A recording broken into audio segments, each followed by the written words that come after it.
নমস্কাৰ বন্ধুসকল। আজি 20 জুন বহুমুখী প্ৰতিভাৰ অধিকাৰী কলাগুৰু বিষ্ণুপ্ৰসাদ ৰাভাৰ আজি মৃত্যুতিথি। বিষ্ণুপ্ৰসাদ ৰাভাৰ জীৱনৰ বিষয়ে জানিবলৈ হ'লে তেখেতৰ বহুকেইটা দিশত সিদ্ধহস্ত আছিলে। তেখেত একেধাৰে কবি, সংগীতজ্ঞ, চিত্ৰশিল্পী, সাহিত্যিক, গীতিকাৰ, অভিনেতা, ভাল খেলুৱৈও আছিল। ভাবিলে আচৰিত লাগে, এগৰাকী ব্যক্তিৰ ইমান প্ৰতিভা, সেয়া মহাপুৰুষেই হ'ব লাগিব। সাধাৰণ মানুহৰ কেতিয়াও ইমান প্ৰতিভা থাকিব নোৱাৰে। আজি 20 জুনত তেখেতক এই ফেচবুক লাইভৰ জৰিয়তে আমি স্মৰণ কৰিব লৈছোঁ। আজি ফেচবুক লাইভত শিল্পী মীনা শৰ্মাৰ সৈতে মীনা শৰ্মাৰ বাসভৱনত উপস্থিত আছোঁ আৰু তেখেতৰ কণ্ঠৰে আজি আমাৰ এই ফেচবুক লাইভৰ মজলিছখন আৰম্ভ কৰিম। আজি বিষ্ণু ৰাভাৰ যিহেতু মৃত্যুতিথি, গতিকে নিশ্চয় বিষ্ণু ৰাভাৰে এটি গীত শুনিম।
সঁচাকৈ মীনা, বহুত ভাল লাগিল। এটি সুন্দৰ পৰিৱেশ সৃষ্টি হৈ গ'ল।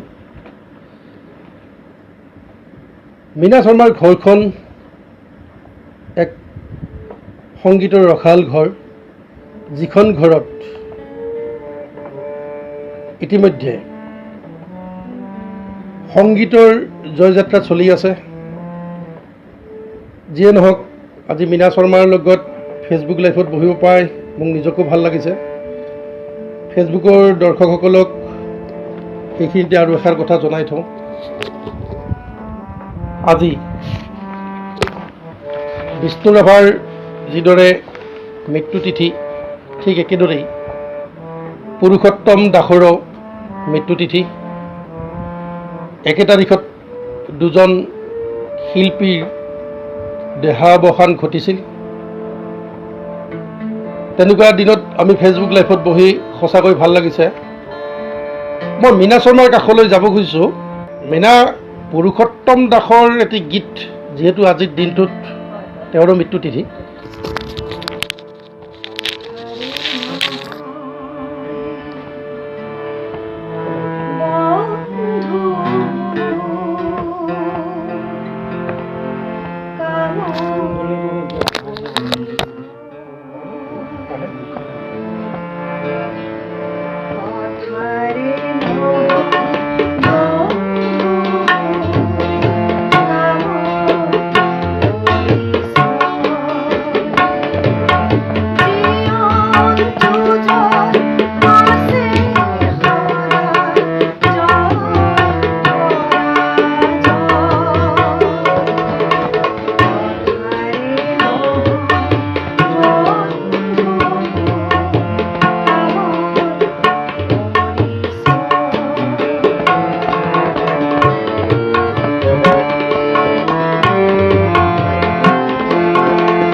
ভাল লাগিল। মীনা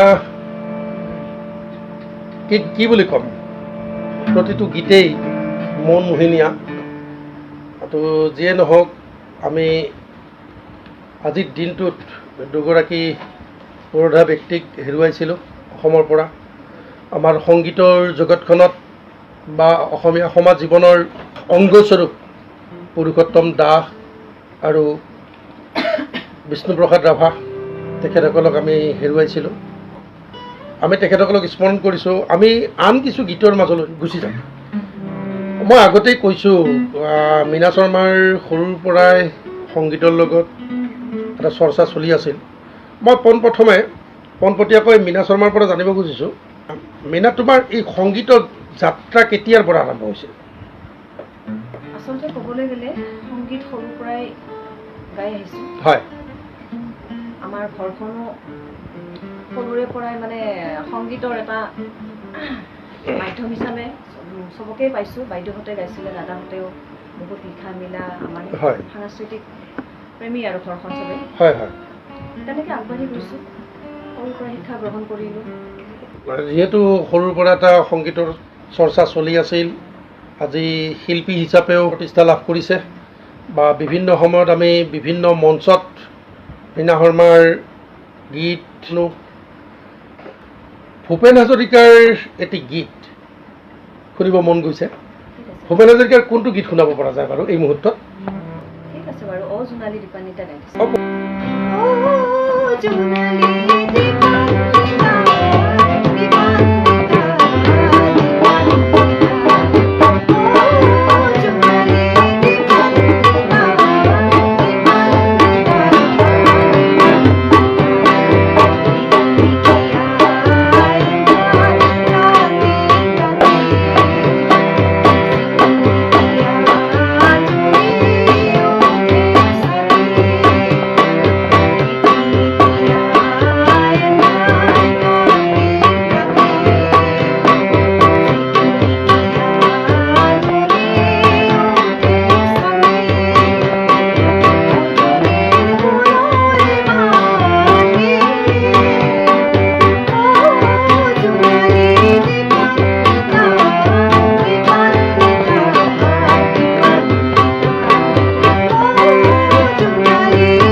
ধন্যবাদ জনালোঁ মীনা শৰ্মা। এতিয়া আমি দেৱালী ৰাতি হয় কাতি মাহ হয় দীপান্বিতা মানে চাকিৰ পোহৰে যেতিয়া একদম গোটেই পৃথিৱীখন আলোকিত কৰে। হয়। এইটোক লৈ মানে লিখা গান এইটো আৰু হয় ভূপেন হাজৰিকাৰ ধুনীয়া। হয় আচলতে যদি আমি চিন্তা কৰোঁ মানে দেখোঁ ভূপেন হাজৰিকাৰ প্ৰতিটো গীতেই অৰ্থপূৰ্ণ অৰ্থবহ আৰু সেইটোৱে ভাল লাগে। তো ইয়াত ফেচবুকত পৰিতোষ চক্ৰৱৰ্তীয়ে লিখিছে প্ৰখ্যাত অভিনেতা মহানন্দ শৰ্মা দেৱৰো মৃত্যুতিথি আপোনাৰ জ্ঞাতাৰ্থ জনালোঁ।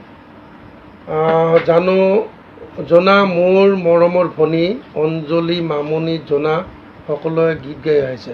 হয় ধন্যবাদ জনালোঁ পৰিতোষ চক্ৰৱৰ্তী মহাশয়। আপুনি কোৱা লেখীয়াকৈ আজি হয় মহানন্দ প্ৰখ্যাত অভিনেতা মহানন্দ শৰ্মাৰো আজি মৃত্যুতিথি। আপুনি সময়ত অনুক্ৰিয়াই দিয়াৰ কাৰণে ধন্যবাদ জ্ঞাপন কৰিছোঁ। আজি তেওঁলৈ শ্ৰদ্ধাঞ্জলি জনাইছোঁ এই সুযোগতে। হয় ভাল লাগিল। তো ইয়াতে মই এটা কথা গম পাই গ'লোঁ যে যিখন ঘৰ মই আগতে কৈছিলোঁ যে সংগীতৰ পথাৰত উমলি জামলি ডাঙৰ হোৱা মীনা শৰ্মা, তেখেত জোনা শৰ্মাও হয়। ইয়াত পৰিতোষ চক্ৰৱৰ্তীয়ে জোনা শৰ্মা বুলি লিখিছে। মামনি শৰ্মা অঞ্জলি শৰ্মা সকলোৱে গীত গাইছিল। যিয়ে নহওক ভাল লাগিল। আপোনালোকে চাই আমাক পৰামৰ্শ আগবঢ়াইছে। আমি গোৱালপাৰীয়া হয়। আমাৰ মাজত সিদিনাখনলৈকে কি বুলি কওঁ সিদিনাখনলৈকে একেলগে উঠা বহা সংগীতৰ জগতখনত বিভিন্ন সময়ত এনেকুৱা মজলিচত বহা প্ৰয়াত জিতেন ডেকা তেখেতৰ আজি আমাৰ মাজত নাই। জিতেন ডেকাৰ এটি গীত দৰ্শকসকললৈ আগবঢ়াব চেষ্টা কৰিছোঁ যদিহে মীনা শৰ্মা ৰেডি আছে। মই দুআষাৰ ক'ব লাগিব তেওঁৰ কথা। হয় তেওঁৰ সান্নিধ্য পাই মই আচলতে অনাতাঁৰ যোগে স্বীকৃতি পাইছোঁ আৰু আজি তেওঁলৈ মই শ্ৰদ্ধাঞ্জলি জনাইছোঁ। সেইকাৰণে মই আজি এই গীতটো গাব লৈছোঁ। ধন্যবাদ।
ধন্যবাদ জনালোঁ মীনা শৰ্মা।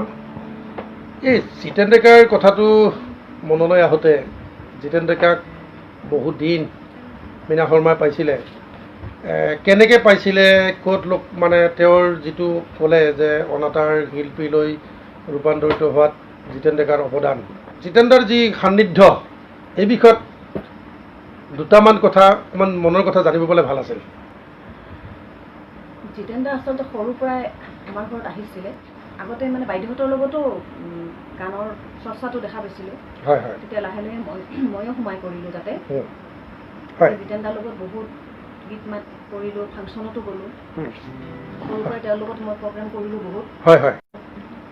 কেইদিনমান আগতো মোক এনেকুৱা এটা গান লিখি দি গৈছে, যিটো মানে সুমন মহন্ত নৃত্যটো চবেই জানে আমাৰ ইয়াতে। হয় হয়। মাতিয়া তেওঁৰ দুৰ্ঘটনা, মানে সেই গানটো এনেকৈ লিখি দি গৈছিলে স্থায়ী আৰু এটা অন্তৰা। মোক মানে কৈছিলে যে তোমাক এইখিনি মই দিলোঁ, এই গানটোৰে তুমি হয়তো এদিন কিবা এটা হৈ যাবা দেই, ঠিক এনেকৈ এটা কৈছিলে মোক, ঠিক এনেকুৱা এটা বাক্য কৈছিলে।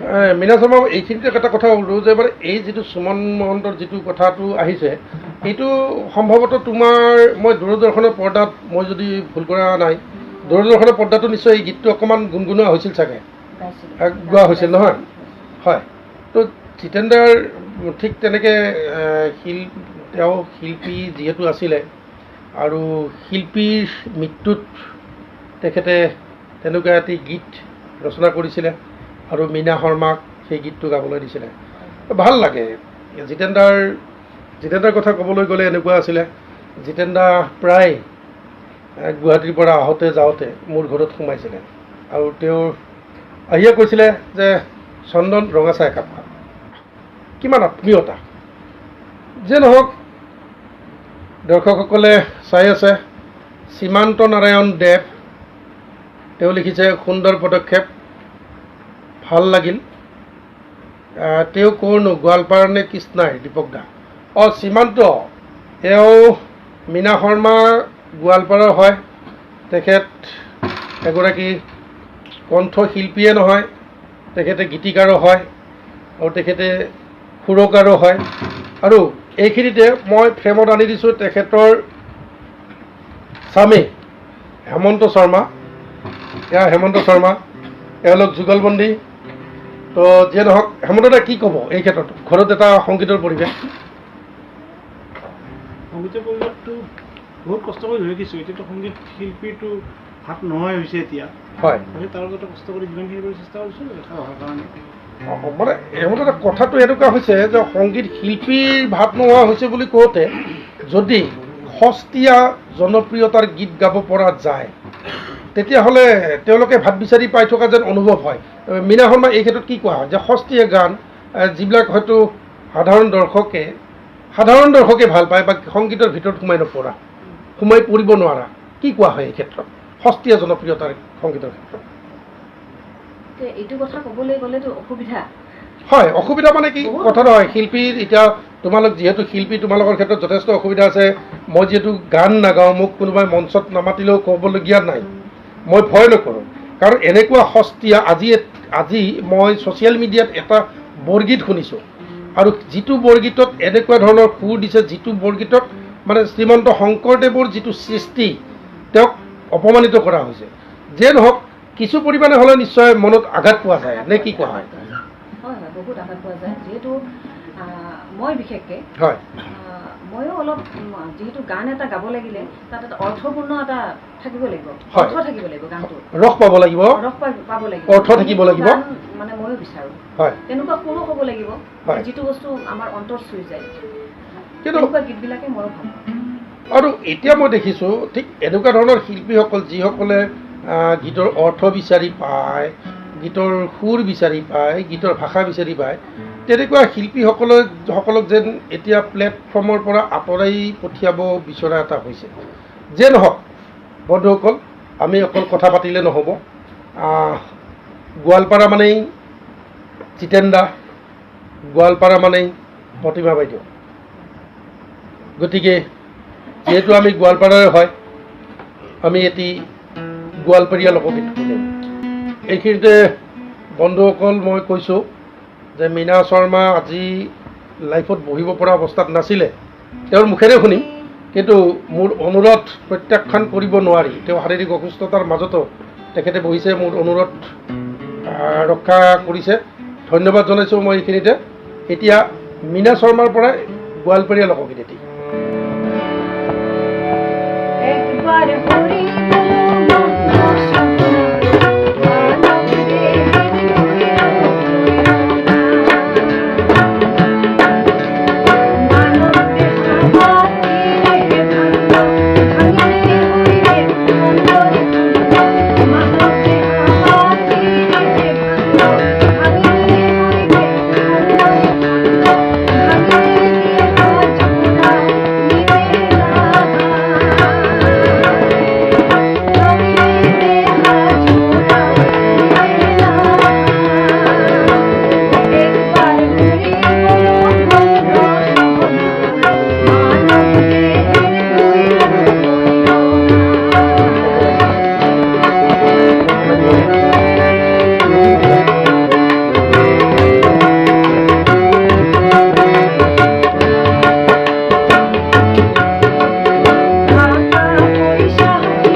ধন্যবাদ জনাইছোঁ ভাল লাগিল এটি আমাৰ পৰিচয় হৈছে গোৱালপাৰীয়া অসমৰ পশ্চিম প্ৰান্তৰ এখন জিলা গোৱালপাৰা আৰু আমাৰ নিজস্ব কিছু ভাষাৰ শৈলী আছে সাংস্কৃতিক দিশ আছে তেনেকুৱা এটি গীত আমি শুনিলোঁ নীলমণি শৰ্মা বন্ধু নীলমণি শৰ্মা লিখিছে চাই আছোঁ ভাল লাগিল বৌৰ কণ্ঠত জিতেন্দ্ৰৰ আৰু এটা গান শুনিব মন গৈছে নিশ্চয় নীলমণি আমি নিশ্চয় হেৰি কৰিম গান শুনিম আৰু দীপা দাসে লিখিছে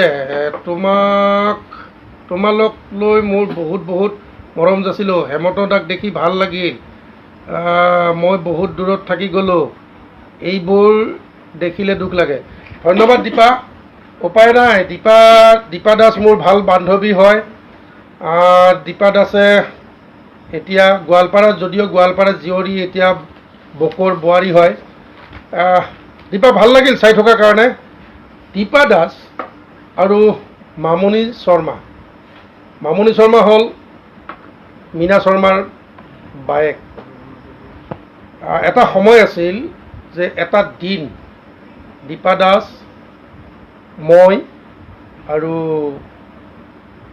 মামণি শৰ্মা এই তিনিজন আমাৰ মানে এনেকুৱা লগ হৈ আছিলোঁ কিন্তু সময়ৰ গতিত আমি এতিয়া বিভিন্ন সময়ত বিভিন্ন ব্যস্ততাত লগ নোপোৱা হ'লোঁ ভালো লাগে এতিয়াও তেওঁলোকৰ কথা মনত আহিলে সঁচা আন্তৰিকতাৰ বন্ধুত্ব কি সেই বন্ধুত্বৰ সংজ্ঞা এতিয়াও হয়তো দীপা মামণি আৰু মোৰ মাজত আজিও আছে যিয়ে নহওক এতিয়া মই অৰুণদাৰ কাষলৈ অকণমান যাব খুজিছোঁ অৰুণদা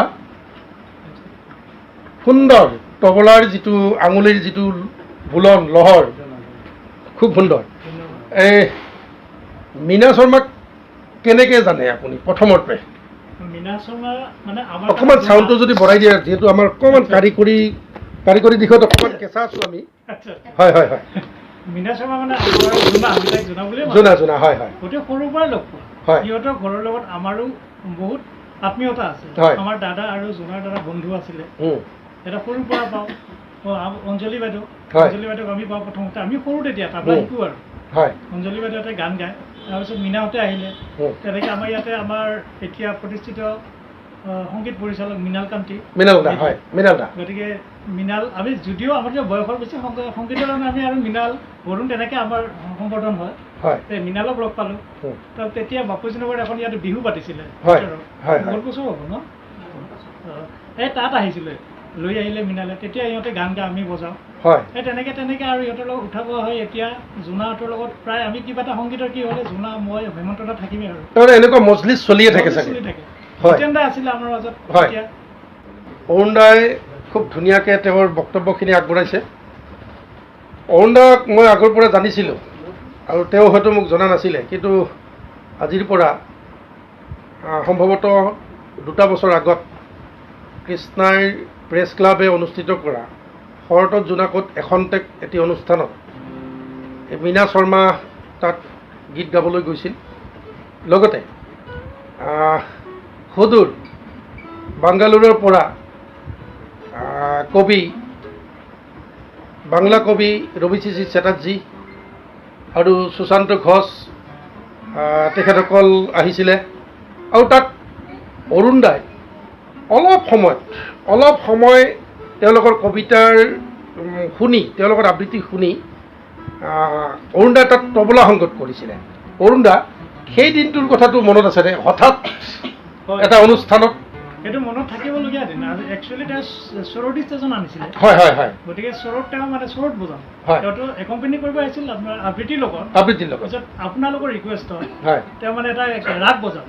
হয় ৰাগ বজোৱাৰ কাৰণে আপোনাৰ এতিয়া তাবলা লাগিলে লগত। হয় হয়। তাবলাটো ধৰক এনে জনা কৃষ্ণাইত আছে যদি হয়তো চাগে তেওঁ হেল্প কৰিব পৰা নাই আচ্ছা ক্লাছিকেলি। হয় হয়। মই যাওঁতে আপোনালোকে কওঁতে তেতিয়া অকণমান চাই ল'লোঁ। চাই লৈ তেওঁ ক'লে হ'ব দিয়ক, ভালে লাগিলে। সেই তেনেকৈ বজালোঁ আৰু খুব ভাল লাগিলে প্ৰগ্ৰামটো। হয় ধুনীয়া হৈছিলে হয়। প্ৰগ্ৰামটো। সঁচাকৈ সেইদিনাখনৰ অনুষ্ঠানটো মানে ভাবিব নোৱাৰাকৈ অনুষ্ঠিত হৈছিল। জোনা সেইদিনাখনো এটি গীত গোৱা হৈছিল, নিশ্চয় মনত আছে। মনত আছে। খুব ভাল লাগিছিলে। শৰৎ যিহেতু শৰৎ কাল, হয়। জোনাকৰ পোহৰত ইমান ধুনীয়া মন্দিৰৰ ফিল্ডখন, টুক্ৰেশ্বৰী মন্দিৰ, খুব ভাল লাগিছিলে পৰিৱেশটো। হয়। কৃষ্ণই প্ৰেছ ক্লাবৰ যিটো অনুষ্ঠান শৰৎ জোনাকৰ এখন্তেক, সেইটো জোনাকৰ পোহৰত অনুষ্ঠিত হোৱা এটি অনুষ্ঠান। ভাল লাগে, তেনেকুৱা অনুষ্ঠানবোৰ হৈ থাকিব লাগে। গোৱালপাৰাতো বিভিন্ন অনুষ্ঠান পাতি হৈ থাকে। তো আমি আকৌ সংগীতৰ মাজলৈ আহোঁ।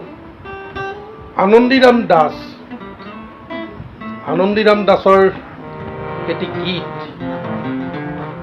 সেই গীতটোৰ লগত মীনা শৰ্মা কেনেকৈ জড়িত হৈছে মোৰ নিজৰ মুখেৰে ক'ব খোজা নাই, মীনা শৰ্মাৰ মুখেৰে জানো। আনন্দীৰাম দাসৰ গীতটো অকণমান চাউণ্ডটো বঢ়াই দিলে। হয়। শ্ৰদ্ধা ৰমেন চৌধুৰী ছাৰ, হয় তেওঁ আমাৰ ঘৰলৈ আহিছিলে। আহি পেলাই তেওঁ মোক কৈছিলে তুমি মোৰ কেছেটত গান গাব লাগিব। অঁ, তেতিয়া তেওঁ মোক মাতি নিছিলে আৰু তেওঁ মানে সাংস্কৃতিক সঞ্চালকালয়ৰ দ্বাৰা প্ৰচাৰিত হয় হয়। বহুত কেইটি গীতত তেওঁ সংগীত পৰিচালনা কৰিছে। ৰমেন দাসৰ কথা ৰমেন কৈছে। চৌধুৰী ছাৰ। ৰমেন চৌধুৰী ছাৰ, হয় হয়।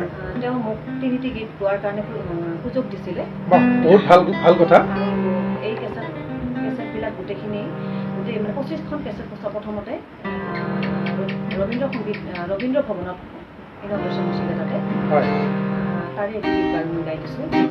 কেছেটখন মৌ নিজৰা, তাত গাইছিলোঁ। কি আছিলে কেছেটখনৰ নামটো? মৌ নিজৰা। হয়। বননিতে পাবলাই ধীৰে ধীৰে নাচি যায়, ধীৰে ধীৰে নাচি যায়। দূৰণিৰে মলয়াই বননিতে পাবলাই ধীৰে ধীৰে নাচি যায়, ধীৰে ধীৰে নাচি যায়।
সুন্দৰ, ভাল লাগিল। আচলতে আজি মোৰ কণ্ঠটো একদমেই বেয়া হৈ আছে। হয় হয় হয়, বহুত অসুবিধা মই অনুভৱ কৰিছোঁ, গতিকে মোৰো গাই ভাল লগা নাই সিমান এটা। হয়, মই কৈছিলোঁৱে যে মীনা শৰ্মা যথেষ্ট অসুস্থতাত আছে, শাৰীৰিক অসুস্থতা। তো মোৰ অনুৰোধৰ প্ৰতি তেওঁ গুৰুত্ব দিয়াৰ কাৰণে মই ভাল পাইছোঁ। মোৰ বন্ধু এগৰাকী, তেওঁ মৰিগাঁৱৰ পৰা চাইছে। স্বনামধন্য গোৱালপৰীয়া লোক সংস্কৃতিৰ হতা প্ৰতিমা পাণ্ডে বৰুৱাৰ একবাৰ হৰিবল মন কালজয়ী গীতটি মীনা শৰ্মাৰ কণ্ঠত শুনি ভাল লাগিল। মীনা শৰ্মা এওঁ অতুল নাথ ৰহা কলেজৰ তেওঁ প্ৰবক্তা হয়। ধন্যবাদ দেই। হয়, তেখেত মোৰ ভাল বন্ধু হয়। বন্ধু চাই থকাৰ কাৰণে ভাল পাইছোঁ মই। আৰু মীনা শৰ্মাৰ হয় যথেষ্ট শাৰীৰিক অসুস্থতা আছে, আৰু আজি গীত গাওঁতে যথেষ্ট কষ্ট কৰিবলগীয়া হৈছে। যিয়ে নহওক, আমি এটি গীত, মোৰ অনুৰোধ এটা আছে মীনা শৰ্মালৈ। শ্ৰীমতী মহিমাময়ী বোলছবিখনৰ এটি গীত, এই গীতটো সম্ভৱতঃ মীনা শৰ্মাৰ কণ্ঠত মই আৰু পাইছোঁ। মই যি এটা এড দিছিলোঁ, তো গীত দৰংগিৰিত এটি অনুষ্ঠান হৈছিল, সেই অনুষ্ঠানত তেওঁ গীতটো পৰিৱেশন কৰিছিল। ইমান সুন্দৰ গীত। আপোনালোকে চাগে শ্ৰীমতী মহিমাময়ী কথাছবিখনৰ নামটো কোৱাৰ লগে লগে কোনটো গীত হ'ব সেইটো নিশ্চয় অনুধাৱন কৰিব পাৰিছে। ভাল লাগে এনেকুৱা ধৰণৰ কিছুমান গীত। মানে মই আগতেই কৈছোঁ যে সস্তীয়া জনপ্ৰিয়তাৰ কথাটো আহি নপৰে, আৰু মীনা শৰ্মা তেনেকুৱা গীতেৰে নিজকে ষ্টাব্লিছ কৰিব খোজা নাই, নিজকে প্ৰতিষ্ঠা কৰিব খোজা নাই। তেখেতে সংগীতৰ গোটেই যিটো স্বৰলিপিৰ পৰা আৰম্ভ কৰি গোটেইখিনি তেওঁ আয়ত্তত আনি সংগীত চৰ্চা কৰি আজি এটা পৰ্যায়লৈকে চাইছে। Suchitra Goswami, thanks for your watch party. বা ভালে আছে? সুচিত্ৰা গোস্বামী বা গুৱাহাটীৰ পৰা চাইছে, মই ভাল পালোঁ চোৱাৰ কাৰণে। বা চাবচোন, এয়া মীনা শৰ্মা, আপুনি ভাল পোৱা এটি গীত নিশ্চয়, শ্ৰীমতী মহিমাময়ী।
দুখ নাই, যিহেতু মই কৈছোঁৱে যে মীনা শৰ্মাৰ আজি গীত গাব পৰা এটা পৰিৱেশ নাছিলে, শাৰীৰিক অসুস্থতাৰ কথাটো কৈছোঁ। আৰু এইটো এটা আমাৰ আড্ডাহে, ঘৰুৱা এটা আড্ডাত বহিছোঁ আৰু ফেচবুকৰ বন্ধুসকলে চাইছে, ভাল লাগিছে আমাৰো, তেওঁলোকেও আমাৰ লগত সহযোগ কৰিছে। তো আমি গোৱালপাৰা বুলি কৈছোঁৱে যে গোৱালপাৰা বুলি ক'লে কেইবাটা দিশ আহে।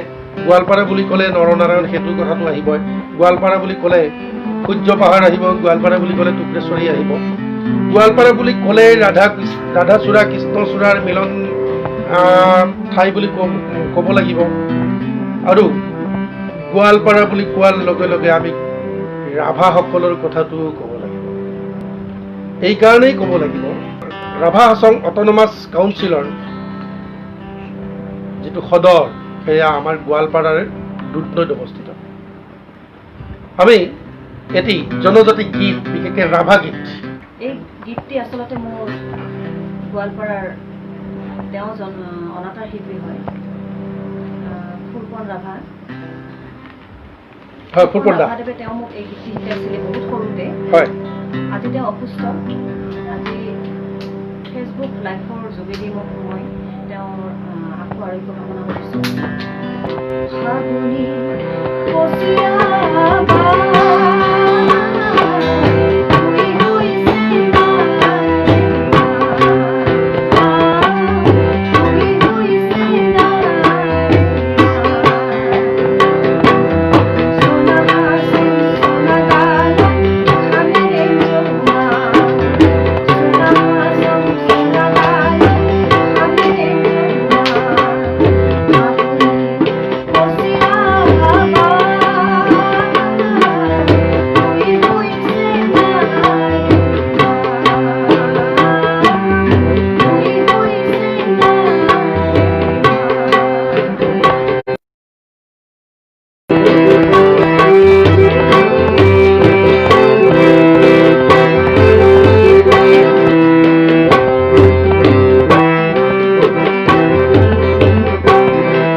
শংকৰ চৰকাৰ ভেৰি প'ৰ নেটৱৰ্ক।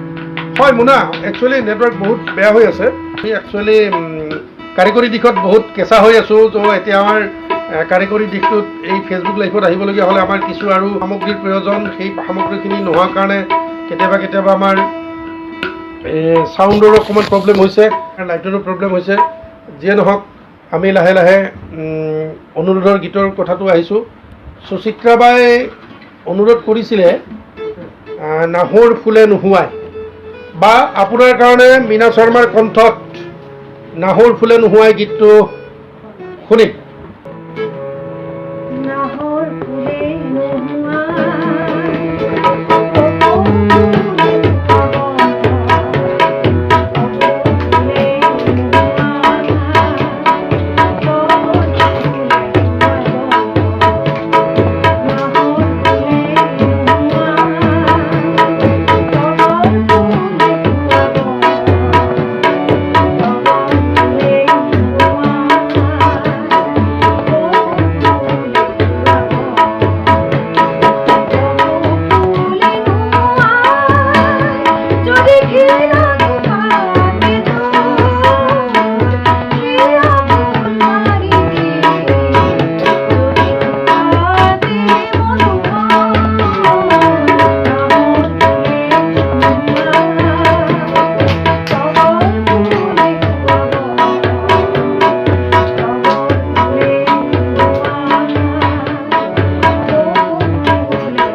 ধন্যবাদ জনালোঁ মীনা। ভাল লাগিল। এই সুচিত্ৰা বা হয়তো জানিব পৰা এটা ব্যৱস্থা আছে। সুচিত্ৰা বা কৃষ্ণাই হাইস্কুলৰ শ্ৰীচৰণ শৰ্মা ছাৰ আছিলে প্ৰধান শিক্ষক, তেখেতৰ জীয়ৰী হয়। আৰু বাৰ গোটেই শৈশৱৰ পৰা শৈশৱ কৈশোৰ গোটেই কৃষ্ণাইৰ বুকুত পাৰ হৈ গৈছে। কৃষ্ণাই গোৱালপাৰাৰ আপোন হয়। আপোনাৰ অনুৰোধটো মীনা শৰ্মাই চেষ্টা কৰিছে অসুস্থ গাৰে। এতিয়া পাৰ্বতী প্ৰসাদৰ এটি গীত শুনাৰ এটা ইচ্ছা আছিলে, যদি ৰেডি হৈছেনে?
ধন্যবাদ জনাইছোঁ। আমাৰ অনুষ্ঠানটো কিমান সুন্দৰ বা কিমান ৰস দিব পাৰিছোঁ নাজানো, কিন্তু আমি আজি 4গৰাকী ব্যক্তি এই মজলিছত বহিছোঁ। মজলিছ বুলিয়ে কৈছোঁ, সম্পূৰ্ণ ঘৰুৱাভাৱে এটা ঘৰুৱা পৰিৱেশত বহিছোঁ। তাৰ মাজত ফেচবুকৰ বন্ধুসকলৰ লগত অকণমান মনৰ কথা শ্বেয়াৰ কৰিছোঁ। যি কি হওক, নিশা বহুত হ'ল, আমি এতিয়া ফেচবুক লাইভৰ পৰা আঁতৰিম। যিয়ে নহওক, আমি এতিয়া ফেচবুক লাইভৰ পৰা প্ৰায় শেষৰ ফালে আহিছোঁ। এতিয়া আমি গোৱালপাৰা বুলি 2-3বাৰ ক'লোঁ, কিন্তু অসমৰ বিভিন্ন প্ৰান্তৰ পৰাও আমাৰ ফেচবুক লাইভৰ বন্ধুসকলে চাই আছে। এতিয়া আমি বিহুগীত এটিৰে আজিৰ অনুষ্ঠানটো সামৰণি মাৰিম। বিহুগীতটো এইকাৰণে গাইছোঁ যে মীনা শৰ্মাৰ কণ্ঠত বিহুগীত সঁচাই ভাল লাগে। ঠিক আছে, ধন্যবাদ। সুচিত্ৰা বায়ে লিখিছে কি, চন্দন অল ইজ গল্ড। ভাল হৈছে, থেংক ইউ বা। হয়, একচুৱেলি আমি পুৰণি গীতৰ মাজত সোমাই থাকোঁ। মীনা শৰ্মাও ঠিক তেনেকুৱা ধৰণৰ কথাবোৰ চিন্তা চৰ্চা কৰি আছে, আৰু তেনেকুৱা ধৰণৰ চিন্তা চৰ্চা কৰি থকাৰ কাৰণে পুৰণি গীতৰ সমাহাৰ লৈ আজি বহিছোঁ। সস্তীয়া গীতবোৰ শুনাৰ মানসিকতা নাই, আপোনাৰো সোৱাদটো হয়তো আমাৰ দৰেই হ'ব। যিয়ে নহওক, আমি নিশা যিহেতু বহুত হ'ল, এতিয়া আমি লাহেকৈ সামৰিব ওলাইছোঁ। যিসকলে আমাৰ এই অনুষ্ঠানটো চাই আছিলে তেওঁলোকক পুনৰবাৰ ধন্যবাদ জনাই এই বিহুগীতটিৰে আজিৰ অনুষ্ঠান আমি সামৰণি মাৰিব ওলাইছোঁ। শেষত বিহুগীতটি গাইছোঁ বাৰু। গীত এটি নাগালে, বিহু নাগালে ভাল নালাগিব, নজমিব। কোনটো বজালে ভাল লাগিব আচলতে? মই একচুৱেলি বন্ধুসকল মাজে মাজে শিল্পীৰ লগত অকণমান ভাল গীতবোৰক বেসুৰা কৰিবলৈ এনেকুৱা সৰস্বতীয়ে কোনো মোৰ আশীৰ্বাদ নিদিয়া কিছুমান বাদ্যযন্ত্ৰ হাতত তুলি লওঁ। মীনা শৰ্মাৰ গাতেকেইটা গীতে ভাল লাগিছে, এতিয়া বেসুৰা কৰাৰ কাৰণে মই এই চাপোৰ মাৰে বজাম। ধন্যবাদ।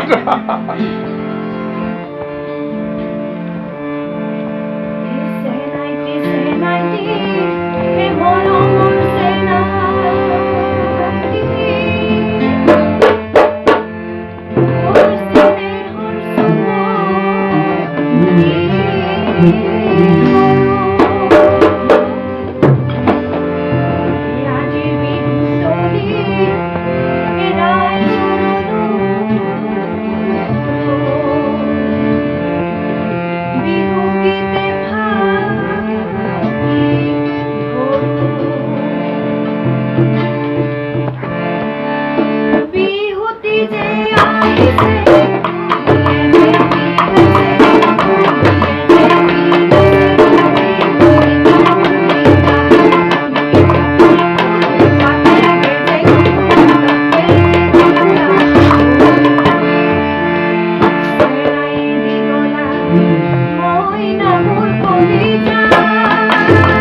ধন্যবাদ জনালো মীনা শৰ্মালৈ।